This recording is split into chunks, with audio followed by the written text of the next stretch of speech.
Karibu ndugu mtazamaji wetu. Kama ni mara yako ya kwanza kujiunga nasi Mswati Media, basi usisahau kubonyeza alama ya subscribe, press bell ili uwe wa kwanza kupata taarifa zetu bomba kabisa za michezo kunako ligi mbalimbali za nchini Afrika kwa ujumla.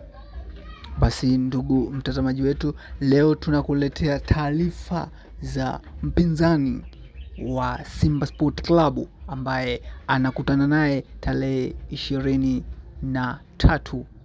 Novemba mwezi huu, ambapo Simba Sport Club wakiwa wenyeji watakaribisha Petro Atletico de Luanda ya nchini Angola, ambaye itakuja kumenyana na Simba Sport Club katika kundi D katika michuano ya CAF Champions League.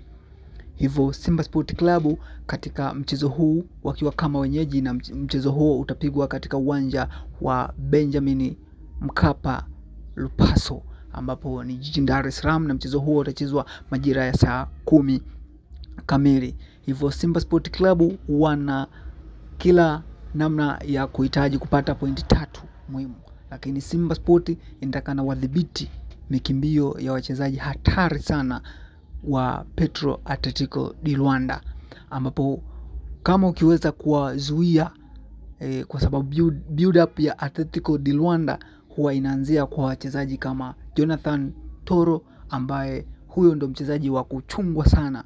Ni mchezaji mwenye umri wa miaka 29, anacheza namba 10, ni kama attacking midfielder, ni kama kiungo mshambuliaji. Lakini mchezaji huyo kwamba wanapoanza kushambulia kutoka build up yao inapotoka kwenye kwa mabeki wakati kwa sababu wao mfumo wanatumia mabeki wawili, na wakiwa katika eneo la mwisho wanashambulia kwenye pivot, ambapo wanatumia sana mipira ya kufunga kutoka kwa beki za pembeni ambazo zinakuwa ni kama wing back za kupanda na kushuka. Hivyo wakifika katika eneo la kati, mipira ikishafika kwa Jonathan Toro huwa anaipeleka pembeni kwa beki, kulingana na kwamba Jonathan Toro sio mchezaji yule mwenye kukimbia sana.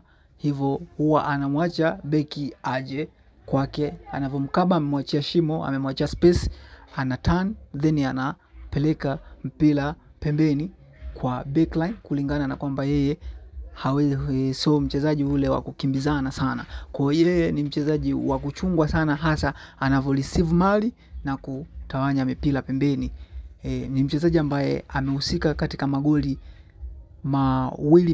matatu mpaka sasa, ambao amefunga magoli 2 kwenye ligi, lakini ametoa assist 1 ya goli, ambao amehusika kwa msimu huu, amehusika katika magoli 3, ambapo timu yake ya Athletic de Luanda ikiwa inashika nafasi ya 4 kwenye msimamo wa ligi kuu ya nchini Angola. Lakini tukumbuke msimu 2024-25 mchezaji huyu Jonathan Toro aliweza kuhusika katika magoli ya kufunga, yalikuwa 5, lakini assist zilikuwa 8. Hivyo ukitizama statistics zake hizo kwa attacking midfielder, utaona kabisa ni mchezaji wa kuchungwa sana katika kikosi hicho cha Athletic de Luanda. Basi ndugu mtazamaji wetu, endelea kubaki nasi kwa kumfahamu vizuri mpinzani huyu wa Simba Sport Club. Tarehe 23 tutakuwa tunarusha matangazo yetu live kabisa kutoka Benjamin Mkapa. Hivyo endelea kubaki nasi kwa kubonyeza alama ya subscribe, press bell ili wa kwanza kupata matangazo ya moja kwa moja kutoka Benjamin Mkapa. Asante sana.